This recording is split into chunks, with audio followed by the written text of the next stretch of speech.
Ассалаумағалейкум барлықтарыңызға. Бүгін бізде үшінші сабақ. Үшінші сабақ бұл set және establish сөздеріне арналады. Көп адамдар осы set, establish сөздерін шатастырып жатады, немесе дұрыс қолданбай жатады. Енді мен бүгін осыларды нақты айырмашылығын айырып, нақты қандай контексттерде сөздер қолданылатындығын айтып беремін. Жақсы. Бірінші сөз бізде set сөзі. Set сөзі бұл ағылшын тілінде to put or place something in a specific position or to fix or determine something. Яғни бұл сөз бір нәрсені орнату, бір нәрсені орналастыру, бір нәрсені бекіту деген сөзді білдіреді. Мысалы, сіздің қолыңызда бір ағаш бар дейді, немесе сіздің қолыңызда бір белгі бар. Сіз сол белгіні алып жүрсіз өзіңізбен бірге, яғни ол орналастырылмаған белгі, немесе орнамаған белгі. Яғни сіз оны апарасыз да, немесе қолыңызда бір ту бар дейік, флаг.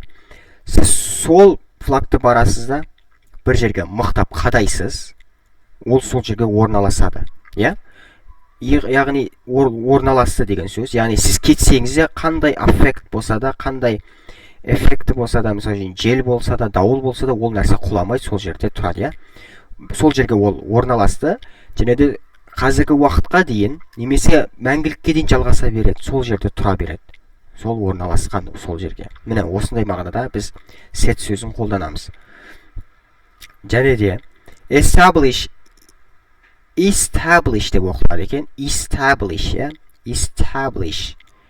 Бұл нені білдіреді? Бұл да сондай сияқты белгілі бір жерде құру дегенді білдіреді. Бұл бірақ орнату емес. Орнату десек те болады, немесе құру. Мысалы үшін, бұл көбінесе бір нәрсені сіз мықты қалыптастырсаңыз, ол ешқандай эффектілерге, әсерлерге бой алдырмайды, мысалы үшін құлап қалмайды, немесе қирап қалмайды. Қанша ситуация болса да. Мысалы, the company was established in 1919. Мен оны келтірдім. Әй жерде. Мысалда. Не дейді? The organization was established in 1990. Компания, организация құрылды 1990 жылы. Енді тағы бір мысал. He worked hard to establish his reputation. Ол өзінің репутациясын қалыптастыру үшін, құру үшін, ол өте қатты жұмыс істеді. Немесе өте қатты жұмыс істеді десек те болады. Келесі бізде set сөзі. Мына жерде көріп тұрғандай, she sets a timer for 5 minutes. Ол таймерді қанша минутқа қойды дейді, яғни орнатты. Ол 5 минутқа орнатты дейді. They set the rules for the competition. Ол белгілі бір соревнование дейді, немесе сайысқа белгілі бір талаптарды қойды, орнатты. Түсіндіңіздер ме? Орнатты. Бұл жерде ережелерін белгіледі десе де болады. Жақсы. Сіздер бұл сөздің енді мысалдарымен келтірдім, түсіндіңіздер деп ойлаймын. Енді бұл сөздің енді қай тілден енген тарихына үңілейік. The origins from Old English, seta meaning cause to sit or place. Over time it evolved to mean positioning something in a particular state. Set сөзі негізі бұрын ескі ағылшын тілінен шыққан екен. Білесіздер, тақырыптан басқа бір сөз айтып кетейін. Ағылшын тілінің кезеңдері бар. Англосаксондық кезеңдегі ағылшын тілі, ежелгі ағылшын тілі.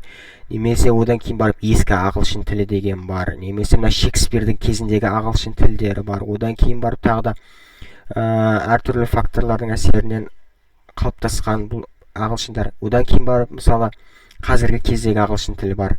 Немесе стандарт ағылшын тілі деген бар қазіргі кезде. Немесе британиялық ағылшын тілі, америкалық ағылшын тілі, түрлі ағылшын тілі бөлінеді. Бірақ тарихына үңілсек, ескі ағылшын тілі, қазіргі ағылшын тілі және де англосаксондық ағылшын тілі деген сияқты нормандиялық ағылшын тілі көп нәрселер бұларға әсер еткен. Солай тарихқа байланысты бөлінеді. Бұл яғни ескі ағылшын тілінде шыққан сөз екен. Cause to sit. Яғни отыруына себеп болу. Бір нәрсенің отыруына себеп болу. Немесе place, орнату. Осы сөздің бұрынғы мағынасы осындай болған. Енді establish сөзінің бұрынғы мағынасына келейік. Бұл сөз латын тілінен келген екен. Stabilir, meaning to make firm or stable. Бір нәрсені мықты қылып жасау, немесе stable бұл жерде бір нәрсені мықты деген сөз. Яғни стабильный деген сөз. Стабильный жасау. It developed into meaning creating something enduring or foundation. Бұл бір нәрсені мықты қылып орналастыру немесе фундаментін жасау. Мықты фундаментін жасау немесе өзінде жасау және де оны орналастыру деген сөзден шыққан бұрынғы латын тілі бойынша. Жақсы, енді келесі. Set сөзіне мен антонимдерін айтатын болам. Және синонимдерін. Синонимдер бізде не? Place, put, assign. Place білеміз, орнату. Put, оны білеміз, put бір жерге нақты бір жерге қою немесе орнату. Assign, яғни белгілеу. Мысалы үшін assign, яғни ережелер немесе белгілеу деген сөз. Тапсырманы.